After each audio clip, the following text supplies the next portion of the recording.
Hello, Tom Stapleton here, Executive Director of the Wakefield Community Access Television Station. And today we have a gentleman here that has done an enormous amount of work over the past year. His name is Brendan Kent. Nice to see you again, Yep. Brendan. Great to see you again, Tom. He's the Athletic Director of the Wakefield High School. And he has one big job, let me tell you. Now, he's been here a year already, and this is going into a second year. And he has done an awful lot of work for us here, and all the people in town are raving about him. It's just a good fit, and the fact that he comes from Melrose doesn't matter anymore. Well, thank you. I appreciate the kind words. I don't know if I deserve it all, but I appreciate it. Thank you. Well, that's quite all right. Now, so here we are at the beginning of your second season here, and it happens to be, it'll be fall soon. And Absolutely. So all the sporting things are kicking into high gear. Absolutely. So how you doing with all that? It's crazy. So I can't believe we're about to start year number 2 right now. I feel like I'm still finishing things off from year 1. Yeah. I thought the summer was going to slow down a little bit. Absolutely not. Just really kind of finishing things off, things that were lingering from the first year, and really just getting everything ready for year 2. It's been a busy summer. Yeah. But I'm excited. I'm pumped. Well, it is, and I know your predecessor there, Mike Boyages, around this time of year, he'd start getting a little anxious too, just before school starts. Yeah.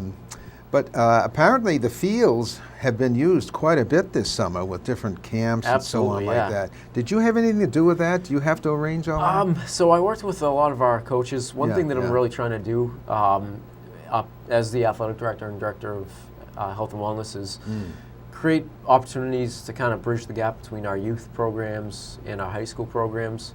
So what I did this past year was I worked with a lot of our high school coaches, and I tried to put them in touch with Dan McGrath, who's our Director of Recreation in town, and Jeff Boyd, who's Wakefield Academy Director. Yeah. And both of them have been unbelievable to work with this year. They do a phenomenal job.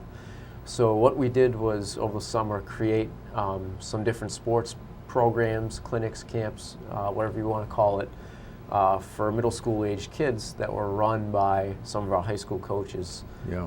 And it was absolutely tremendous. So Meg O'Connell and Brad Simpson, our head basketball coaches, ran a basketball clinic throughout the summer for middle school age kids. Chris Giannatasio, our hockey coach, ran a hockey clinic throughout the summer. Perry Pappas, our cross country coach, and Ruben Reynoso, our track coach, ran a track program for our youth. Yeah. So we just put together some clinics like that, and it was phenomenal. It was really great. Yeah, you can tell because, obviously WCAT is right next to Beasley Field there, and it was always being used. And so that's a really good thing. But I understand that you had one heck of a spring. Yes, we had Give us a little update on that. We had a tremendous spring. I've been told by a lot of people that have been in Wakefield for a long time it was one of the most successful seasons we've ever had. So a lot of broken records, a lot of championships. Our baseball team finished off 17-3. They won the Middlesex League championship. Our track teams were phenomenal. Our girls went undefeated. They won the league. Our boys lost one meet. They had a barn burner with Burlington. They came in second. Our lacrosse team, boys lacrosse, both boys and girls broke the school record for most wins in a season. Yeah. Boys won the league. Girls finished in second place. Softball, they were in the tournament. They actually won a tournament game for the first time in many years. They lost in the second round to the number 1 seed, which actually they should have beat. They had an opportunity to win that game. They lost in extra innings. Tennis was in the tournament. Boys tennis team won. They won the MIAA Sportsmanship Award. We had a relay state championship relay team on track. Also, Kevin Russo won the state title for javelin As far as track is concerned, I can't even name the number of broken records that fell this past year. I can't even remember them all. We broke so many records. It was amazing. Now, what do you? I mean, is it possible that they were a lot of seniors? Do you have some freshmen and sophomores and juniors coming up so that we can keep going with this? So actually, our track program, we just have a tremendous culture right now. I can't say enough about our coaches. Ruben Reynoso, Perry Pappas, Karen Barrett, Coach Barry, everybody. I feel like I'm probably leaving, half a dozen people. It's hard when you do that. But they do a great job, and it's funny. Our boys program is going to be terrific next year, and our girls program as well.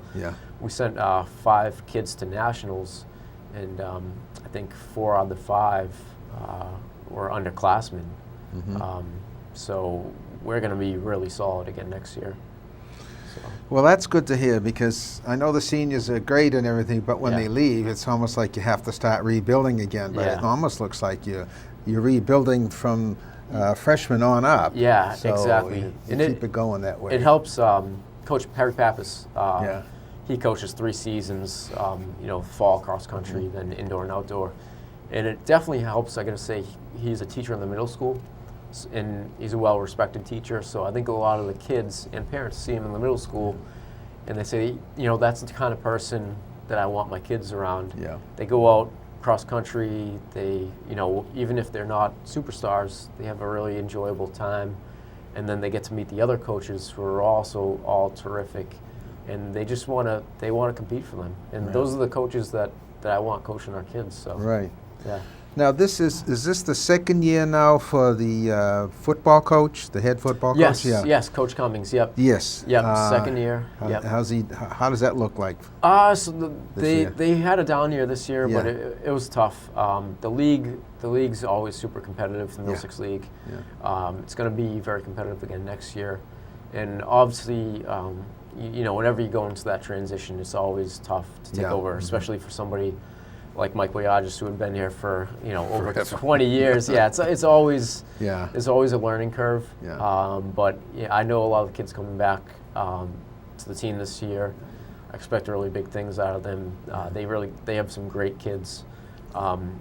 Football in general is kind of an interesting sport, because they've been hurting for numbers across the country, not just Wakefield. There's all concerns about the whole concussion issues. So I think every school system's running into that challenge of making sure their program is safe and successful. So I get all the confidence in Coach Cummings. I'm like I said, I want to help all of our sports. I definitely want to help football, and I would love to get something going as far as maybe some type of middle school program, similar to what I did in Melrose. So, well, not just football, but I mean the participation that the Wakefield people have towards sports it's just amazing. It is. They're right there, you know, and you need something. People do their best to get it done, and they really do participate. I mean, when you have your football games, the place is packed up there at Landon. Absolutely. I mean, it's just a great feeling. I can't say enough about the support from the town for all of our programs. It's just, if you're if you're an athletic director like myself, it's a great place to be. But if you're a coach, it's also a great place to be, because it's kind of like that saying from the Field of Dreams, if you build it, they will come. If you show that you're willing to put in the work and effort to build something great, the town's going to support you, because it's just one of those really tight-knit communities that is unique and special. So I mean, with that in mind, something that always seems to come up at one time or another, and it's user fees. And I know there's caps and all that other stuff. Absolutely. But it might be good for you to explain what you do with those user fees and what you have to do to make up whatever else you need. Absolutely. So that might be something people don't know about. I think I've talked to a lot of parents in some of our booster clubs about this, and I actually spoke about this at one of our school committee meetings earlier in the school year. Yeah.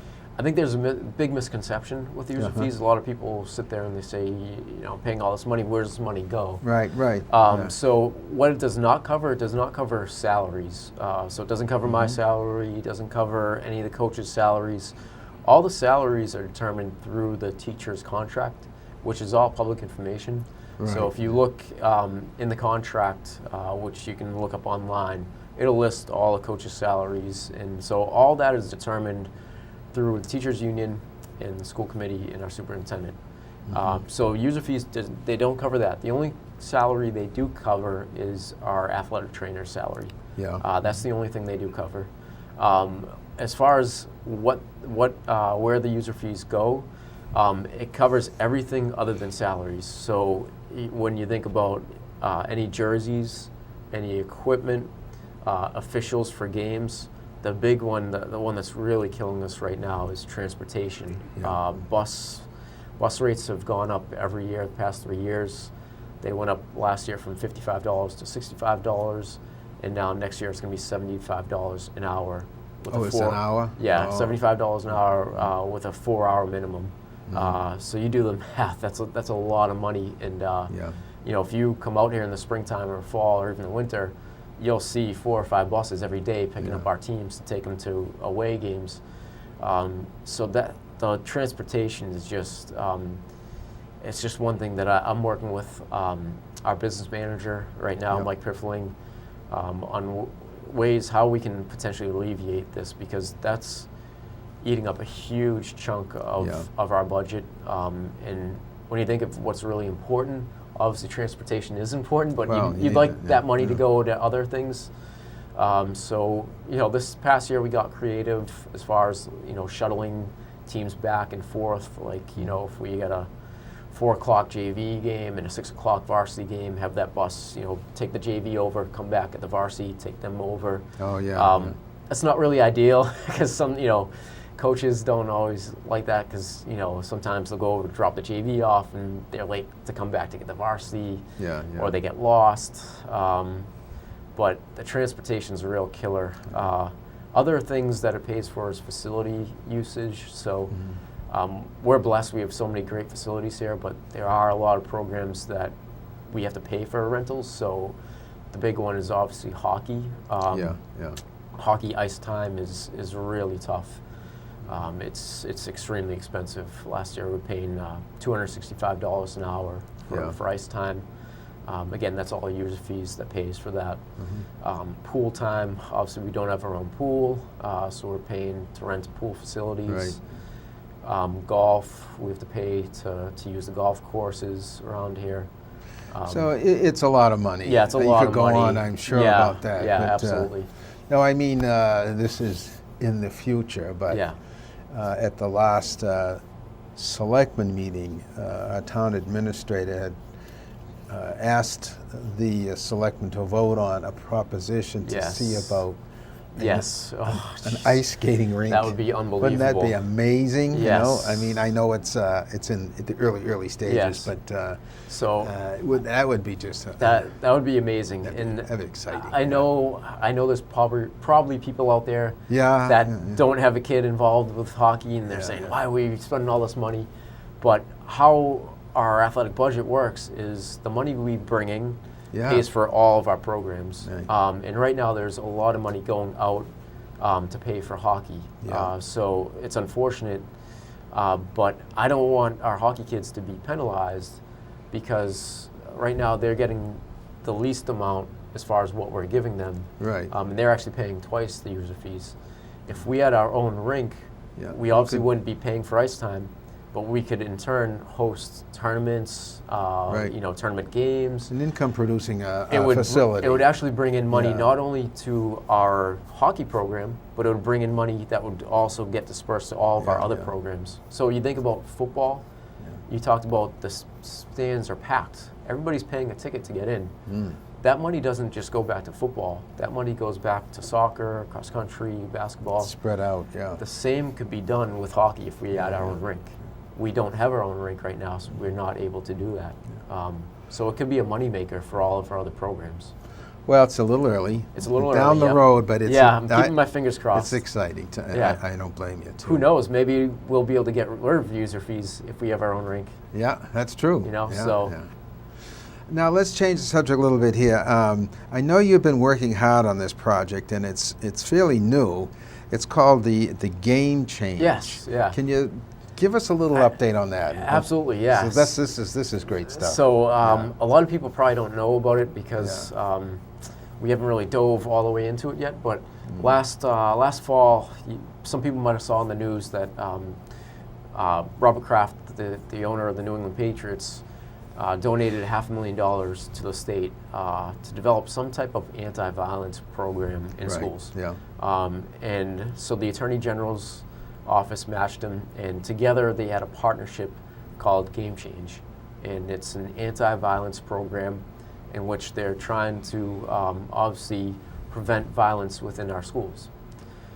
So when that happened, that was back last fall, every school district had to apply for it. And even though $500,000 is a lot of money, you know, there's a lot of school districts in Massachusetts. They just didn't have enough to cover every school. So as soon as I heard about it, I applied right away. They were only going to choose 90 schools, and we were one of the 90 that got chosen. How were we so lucky to get chosen? I don't know. So I must have wrote a very convincing application. So we got to get that out there. I did, So I spent a lot of time. I was very thorough. I put together a very thorough application. I followed up with phone calls to the Attorney General's office, explaining, how important it was to myself and our community. We were selected. So what that meant for us was we got access to Northeastern University's MVP program. And those that aren't familiar, MVP stands for Mentors in Violence Prevention. And Northeastern University is nationally recognized for this program. They not only train students at Northeastern, but they send their professors out all around the world to train professional sports teams. Like they go out, they'll go and sit with the incoming rookies for the New England Patriots and the Boston Celtics and the Boston Bruins. Right. Yeah. Not only the Boston teams, but they'll go out to the teams in LA and Chicago. They also go out to other major universities, and they work with them on violence prevention. And it's a research-based program. It has a track record of working. So what Phase 1 did was it gave us the opportunity to send 2 people out to Northeastern to get trained in their MVP program. And it also gave us access to their curriculum, which we're going to in turn take the curriculum and implement it into our health curriculum. So we'll be using the MVP curriculum in health classes at Wakefield High School. So I went out, Chris Giannatasio, who is our health department coordinator at the high school. Between the two of us, we're responsible for the curriculum. We both went out. Fortunately and unfortunately, Chris's wife was pregnant and gave birth to their child a few days before. So Chris unfortunately couldn't make it out with me, but I went out. I was trained in the MVP program. I brought the curriculum back to our teachers, and coincidentally, we actually had a health opening this year at the middle school, and this gentleman, Jason Lawrence, I met there, and we actually ended up hiring him as our middle school health teacher. So he's actually been trained in the program as well. So, good. Right now we have the MVP curriculum, which is it's about a 150-page curriculum. We're going to implement in our health classes, and I was trained in it. Jason, who's one of our new health teacher at the middle school, is trained in it. Yeah. But there's also Phase 2. And so Phase 2, what that means is from that 90 schools, they then select 15 schools. And with those 15 schools, they actually send out instead of us going to Northeastern comes to us. Okay. And what they'll do is they'll train a whole cohort of kids, 30 kids, and our teachers and some coaches if they want to get involved, which I hope they do. They'll train them, and it's almost like a train the trainer. So they've been training on it, and then they're like school leaders where they can in turn go around and train other kids. Yeah. So I had to apply for Phase 2. Again, it was very selective. They're only going to choose 15. and I just found out a few weeks ago that we were chosen for phase 2. So Jesus, I was, that's great, yeah. I was That's absolutely fantastic. thrilled. Yeah, Brendan, that's a great job. Good job. yeah. Thank you. I was really pumped. So this is breaking news. As Breaking they say. news, yeah. We haven't even told very good. many people, but All we right. got chosen for phase 2. It's gonna take place next year. We had an opportunity to choose fall, winter, spring. I chose the spring because I don't want to rush into it. Right, yeah. I want to give it an opportunity for myself, and I'm working with the Wakefield Alliance Against Violence and members of the Wakefield Police on this as well. So that'll give us plenty of time to really plan it out thoroughly, think Right, about it, yeah. and make sure it's implemented correctly. So. Very good. Yeah, I'm Great pumped. news. Great news. We've got a little time left here. Now, I understand that you want to start up a boys swimming team. Yes. Yes. Tell us quickly a little bit about that. Yep. So last year, when I started, I was surprised we didn't have a boys swim team because the school district I came from always had boys swimming. I was really kind of shocked when I heard Wakefield didn't. I had a number of parents come to me saying that they wanted a boys swim team. We actually had a few kids sign up for our girls team because we didn't have a boys team, so they had the opportunity to swim on our girls team. 3 signed up. Unfortunately, 2 felt really kind of, I think, uncomfortable swimming on the girls' team. 1 didn't swim. But I told the parents, I said, look, I just started, but I'm going to do whatever I can to get a program, because it was important to them. So I reached out to all the schools in the Middlesex League to see if someone would co-op with us. Unfortunately, no one was willing to do that. And that's always tricky because, let's say we co-op with Stoneham. Yeah. And they have 20 kids and we bring 5 kids. But then our 5 kids take 5 varsity spots from 5 Stoneham kids. Oh, okay. There's a lot of politics that go into it. Yeah. So no one was willing to co-op with us. Yeah. And I was kind of beating my head against the wall saying, how are we going to do this? So I looked around to surrounding schools and I found out that the Linfield High School coach is Jeff Boyd, who is our Wakefield Academy director, used to be a Wakefield teacher, knows all of our kids. So I reached out to Jeff. I said, look, I'm looking to start boys swimming. Would you be interested in a co-op? He said, you got to be kidding me. He said, my numbers have been down. I've actually been looking for a co-op. So we went to Superintendent Smith, Dr. Smith, Rich Metropolis. They loved the idea. Went to the school committee. They unanimously approved it. And it just has to get approved by the Cape Ann League. And, knock on wood, if everything gets approved, we'll have a boys swim team next year. It'll be a co-op with Linfield. Yeah. And then once we know we have enough to sustain our own program, we'll break off and form our own program. That's exciting. Yeah, absolutely. That really is. Especially now, obviously, the Olympics are hot at this point. Michael Phelps. I'm dating this program right now because 6 months from now, if we ever play it, it's going to sound old. But that's exciting. Yeah. Another notch in your belt there. That's wonderful. Yeah. Well, I mean, it's all about creating opportunities for kids. The more opportunities, that's what it's all about for me. So I'm just really excited to give those kids an opportunity to swim that wouldn't have had that opportunity otherwise. Yeah. So. Now, we got a few minutes left here. I do want to talk about an event that happened here last week with Coach Deke. Yes. And the award that was presented to him, there's a stone up on Beasley Field there, and the crowd that showed up was amazing. It really was. Everybody you could think of was there. Absolutely. And it was televised. We actually filmed the whole thing, and we will be giving him a copy of it. Yep. And he's an amazing man, Absolutely. amazing man. And, Absolutely. And you had something to say about it too, and it was really well received what you had to say. Yeah. And so, what do you think about that? What are your thoughts? It was an unbelievable ceremony. Just to see all the former runners, both young and old, come and share their stories about Coach Deke, and you could see how happy he was to see them. Yeah. And so, for people that might not understand, Coach Deke was hospitalized this past year. His health was, hurting a little bit, and unfortunately, he had to get one of his legs amputated.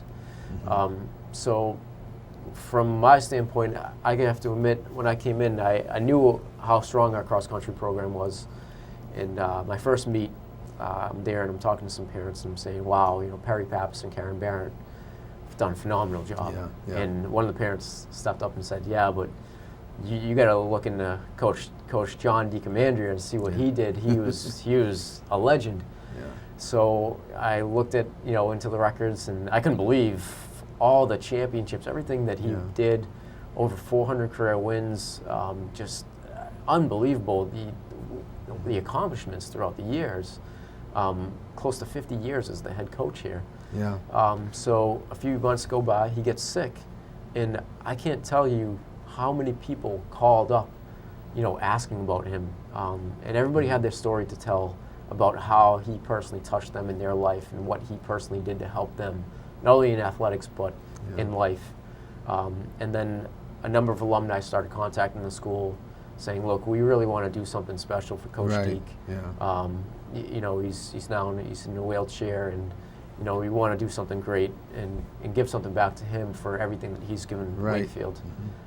So they got together and they organized, helped organize the ceremony, and there's a commemorative stone out there now for him. And I can't say enough about the ceremony, how many people came out. It was just such a touching, if you were there, it was such a touching moment. It really was. You could tell that he really appreciated it. There was a lot of people like yourself speaking on his behalf. And some of the things that they were talking about, I mean, the marathons that outrageous. this guy has under his belt is just amazing, you know. The executive director of the Boston Marathon, Tom Grilk? Yes. Yeah. He made a statement about how fast he ran a marathon, and then tried to compare it about running the track in Beasley Field. And it was amazing. It just was amazing to listen to him. He came in 12th place. 12th place. Third amongst Americans. So that's really impressive. And, quite an achievement. And I mean, even up until a few years ago, you could see him running around Quannapowitt. You know, he'd be out there. But he'd be beeping, hey Deke, how you doing? Great guy. Absolutely. It was a great tribute. Very nice. So anyways, with that, I think we're pretty much out of time. So I want to wish you well for the next season. And like I said, there's great reviews out there. Everybody's really happy the way you're running things. Oh, thank you. And it's a lot of excitement and a lot of things to look forward to in the future. So take care, and we'll have to get another show quicker. This one's been a while. Yeah, absolutely. But we'll get you out of there once in a while. Absolutely. Okay. Thank you, Take care, Brendan. Thank you. Take care.